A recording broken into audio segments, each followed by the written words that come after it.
अस्सलाम वालेकुम friends, this is दान राजपूत। उम्मीद आप सब खैरियत से होंगे। आज जिस टॉपिक के बारे में हम बात करने जा रहे हैं वो है फोस्टरिंग।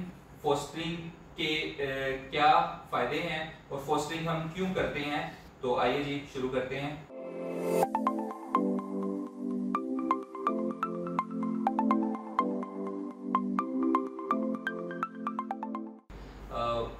प्रोफेशनल ब्रीडिंग जब आप कर रहे होते हैं, नॉर्मली तो हम 3 क्लच जो सीजन बेसिस के ऊपर आते हैं, बट अगर हम प्रोफेशनल ब्रीडिंग कर रहे हैं तो हम फोस्टरिंग उसमें लाजमी करते हैं।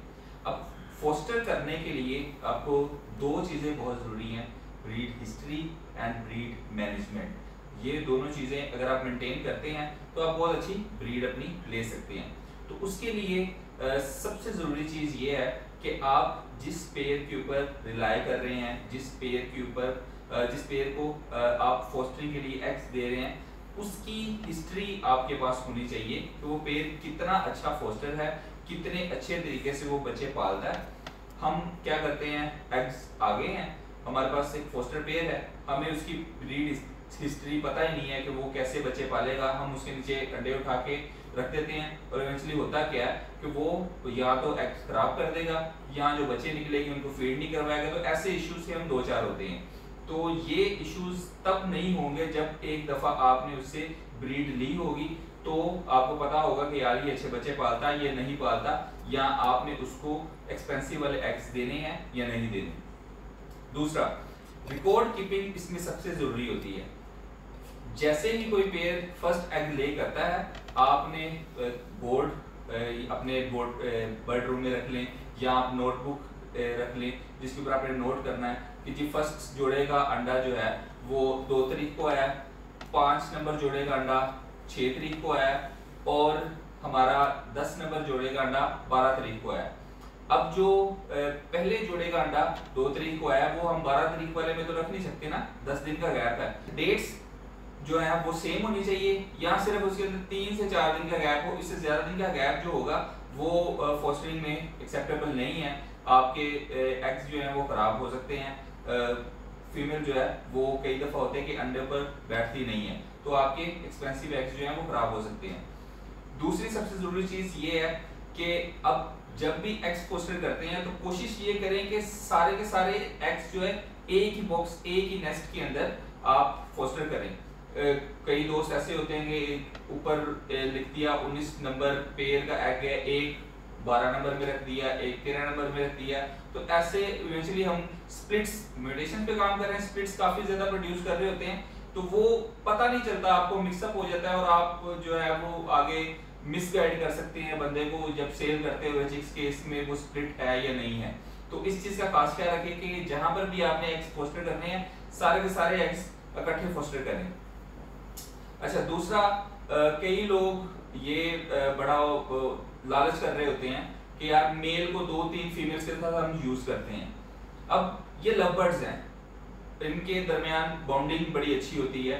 अगर आप मेल को रिमूव करते हैं और रिलाय करते हैं फीमेल के ऊपर कि फीमेल अंडे बच्चे जो है वो सरवाइव करवा देगी, बच्चे सरवाइव हो जाएंगे, अंडों को अच्छे तरीके से वो मेंटेन कर लेगी, लेकिन कई दफा ये होता है कि आप जब मेल रिमूव करते हैं तो फीमेल बैठती नहीं है अंडों पे, या वो चिक्स के साथ है तो चिक्स को फीड नहीं करवाएगी, क्योंकि वो मेल आप हटाते हैं तो वो काफी डिस्टर्बेंस भी पैदा हो सकती है। तो आपको ये पता होना चाहिए कि अगर आप मेल हटाएंगे तो फीमेल आपकी कैसा रिएक्ट करेगी।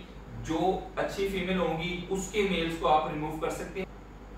दूसरा, एक पेयर जो है 4 से 5 एग्स इजीली हैच कर लेते हैं, 4 से 5 बच्चों को अच्छे तरीके से वो बड़ा कर सकते हैं। इससे ज्यादा अगर एग्स हो तो आप उसके एग्स जो है वो फोस्टर कर दें। अगर नहीं करेंगे तो फर्स्ट वाला जो बच्चा होगा वो 10 दिन का हो जाते हैं, तो काफी बड़े साइज की होती है। तो दूसरे एग्स जो होते हैं उनको फीमेल जो है अच्छे तरीके से वो हैच नहीं करवा सकती या अच्छे तरीके से वो सेक नहीं सकती अंडों को, तो एग्स जो है इवेंचुअली आपके जाया हो जाते हैं।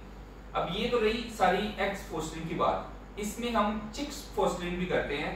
कई दोस्त इसमें वो लास्ट वाले जो चिक होते हैं हमारे 10-12 दिन का जो बच्चा होता है, एक 10 दिन का बच्चा होगा, एक सबसे छोटे वाला बच्चा होगा, तो वो वाले भी फोस्टर करते हैं। अब चिक फोस्टरिंग जो होती है, चिक्स में ये है कि आप जब भी चिक फोस्टर करते हैं तो कोशिश ये करें कि सेम साइज के चिक्स हो। सेम साइज के चिक्स होंगे तो वो सरवाइव करेंगे। अगर आप बड़े छोटे कहीं भी चिक्स उठा कर रख देंगे तो उसमें मोर्टेलिटी आपको फेस करनी पड़ सकती है। जैसे ही चिक आप फोस्टर करते हैं, आप अपने बोर्ड के ऊपर या आप नोटबुक में आपने जहाँ पर लिखा या बॉक्स के ऊपर आप रिमाइंडर दे दें कि इस बॉक्स के अंदर इसका एक चिक पड़ा हुआ है, जो बॉक्स का आपने या 1 नंबर से उठाया या 2 किसी भी बॉक्स से आपने उठाया, तो वो आपको पता चल जाएगा इसका कि कौन सा चिक आपने कहाँ से पिक किया। फिर इसमें सबसे ज़रूरी चीज़ ये है कि जब भी आप चिक फोस्टर करते हैं तो आपने ये चेक करना है कि आया कि जिस फीमेल को आपने चिक दिया है उसने उसको एक्सेप्ट किया है, क्या वो उसको फीड करवा रही है, क्या वो प्रॉपरली उसकी टेक केयर कर रही है।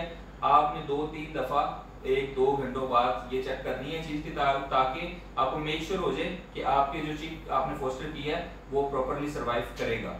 चिक्स आप जब भी फोस्टर करते हैं उसमें ये एक चीज़ का खास ख्याल रखें कि चिक्स को रिंग्स पहनाएं।